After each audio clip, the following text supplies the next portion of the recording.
Hey guys, உங்களுக்கு ஒன்று தெரியுமா? நம்ம இன்னும் 17 நாள் வந்து இண்டிபெண்டன்ஸ் டே செலிப்ரேட் பண்ணுறோம். அதாவது சுதந்திர தினம் செலிப்ரேட் பண்ணுறோம். இதில் என்ன புதுசாக இருக்குது, இதுதான் வருஷம் செலிப்ரேட் பண்ணுறோமே அப்படின்னு நினைக்கிறீங்களா? இந்த ஒரு மாதத்தில் நம்ம என்னென்னலாம் நம்ம நாட்டில் நடந்திருக்குன்னு சொல்லிட்டு கேட்டுக்கோங்க, சரியா? 13 வயசு பொண்ணை 30 பேர் சேர்ந்து ரேப் பண்ணியிருக்காங்க. 12 வயசு பொண்ணை ரேப் பண்ணி கொலை பண்ணியிருக்காங்க. நீட் பேப்பர் லீக், இதெல்லாம் நம்ம நாட்டில் நடந்திருக்கு, சரியா? ஒரு சின்ன 2 வயசு குழந்தைக்கு குட் டச் பேட் டச் என்னன்னு சொல்லி தர வேண்டிய நிலைமை இருக்கும். அந்த சுச்சுவேஷனில் இருக்காங்க எல்லாம். இப்படி இருக்கும்போது இண்டிபெண்டன்ஸ் டே வருஷம் எப்பயும் போல போய் ஃப்ளாக் ஏற்றிட்டு சாக்லேட் கொடுப்பாங்க. சாக்லேட் வாங்கிட்டு வராமல் உணர்வோடு நடந்துக்கோங்க கைஸ், சரியா? எல்லா பெண்களையும் வந்து நம்ம வீட்டு பெண்ணாக ட்ரீட் பண்ணுங்க. ஒரு 2 வயசு குழந்தைக்கு குட் டச் பேட் டச்னு சொல்லி தராங்க. அப்படி இருக்க காலகட்டத்தில் நம்ம இருக்கோம். பெண்களை சாமியாக மதிக்கிற நாடும் நம்ம நாடு தான். பெண்களை ஒரு ஆப்ஜெக்டாக ட்ரீட் பண்ணுற நாடும் நம்ம நாடு தான்.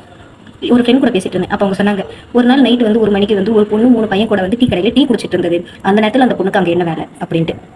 டிபிக்கல் மென் தாட், சரியா? அப்படி இருக்கக்கூடாது. அந்த நேரத்தில் அந்த பொண்ணு வந்து சுதந்திரமாக எந்த ஒரு பயமும் இல்லாமல் இருக்குது, சரியா? அதுதான் வந்து நம்ம நாட்டுக்கு ஒரு சுதந்திரம் கிடைச்சதுன்னு அர்த்தம்.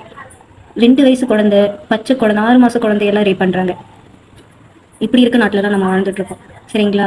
ஒரு சின்ன குழந்தை, நம்மலாம் வந்து சின்ன வயசுல இருக்கும்போது இயர்லி 2K கிட்ஸ்லாம் எப்படா ஸ்கூல் விட்டு வருவோம், எப்படா வெளில போய் விளையாடுவோம் அப்படின்னு இருக்கும். ஆனால் இப்போ குழந்தைங்க வெளில விளையாடுறதே பார்க்க முடியல. ஏன்னா குழந்தைங்களுக்கு, சின்ன பொண்ணுங்களுக்கு சேஃப்டி இல்லை. அப்படி இருக்க நாட்டில் இருக்கும் நம்ம. கேட்டால் நம்ம நாட்டுக்கு சுதந்திரம் வந்து 79 வருஷம் ஆச்சு. 79 வருஷத்துல என்ன மாறி இருக்கு? உமன்ஸ்க்கு நோ சேஃப்டி, சுத்தமாக சேஃப்டி இல்லை.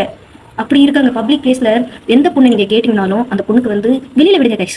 வெளியில் சரி, அந்த பொண்ணு வெளில போகுது, தப்பாக நடந்துக்கிறாங்க, ஓகே. சொந்த வீட்டில் கூட அந்த பொண்ணுக்கு சேஃப்டி இருக்காது. எவனோ சித்தப்பா மாமா அப்படின்னு எவனாவது ஒருத்தவங்க வந்து தப்பா அந்த பொண்ணுக்கிட்ட மிஸ்பிஹேவ் பண்ணியிருக்கான். கண்டிப்பாக மிஸ்பிஹேவ் பண்ணியிருப்பான். இந்த மாதிரி எல்லா பெண்களோட வாழ்க்கையிலையும் ஒரு இன்சிடென்ட் கண்டிப்பாக இருக்கும். நீங்கள் என்ன அந்த பொண்ணு கிட்ட கேட்டு பாருங்க. அப்படி இல்லாத கேர்ள்ஸே இருக்க மாட்டாங்க. ஆனால் வெளியில் அவங்க அப்பா அம்மா கிட்ட சொன்னால் கேட்க மாட்டாங்க.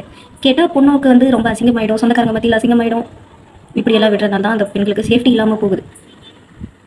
இந்த வருஷமாச்சு இந்த மாதிரி ஜஸ்ட் போகணுமா, ஃப்ளாக் ஏற்றணுமா, சாக்லேட் வாங்கணுமா, India is my country, I am proud of my country, all Indians are my brothers and sisters நம்ம ஒப்பிக்காம மனசார பிளட் சொல்லிட்டு மனப்பூர்வமாக all Indians are my brothers and sisters அப்படின்ட்டு எல்லா பெண்களையும் சகோதரிகளாக ட்ரீட் பண்ணுங்கள். எல்லா பெண்களையும் உங்கள் வீட்டு பொண்ணான்னு நினைங்க, சரியா? நம்ம நாடு உருப்புறோம், இந்த கவர்மெண்ட் வந்தால் மாறும் இல்லை.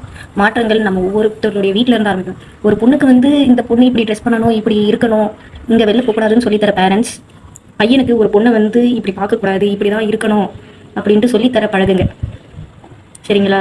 அந்த அடிமை பிரிட்டிஷ் அந்த காலத்தில் இருந்த அடிமைத்தனம் தான் இப்பயும் இருக்குது. பெண்கள் சாப்பிட்ட தட்டு ஒரு பையன் கழுவக்கூடாதுன்றாங்க. அது என்னது? அது இட்ஸ் நார்மல். சாப்பிட்ட தட்டு ஒரு பையன் கழுவக்கூடாதுன்னா அது என்னது? ஜென்ரேஷன் ஆச்சு, மாறுங்க, மாற்றத்தை கொண்டு வாருங்க, சரியா? பழைய ஜென்ரேஷன் மாதிரி இல்லாமல் மாற்றத்தை கொண்டு வாங்க. தேங்க்யூ.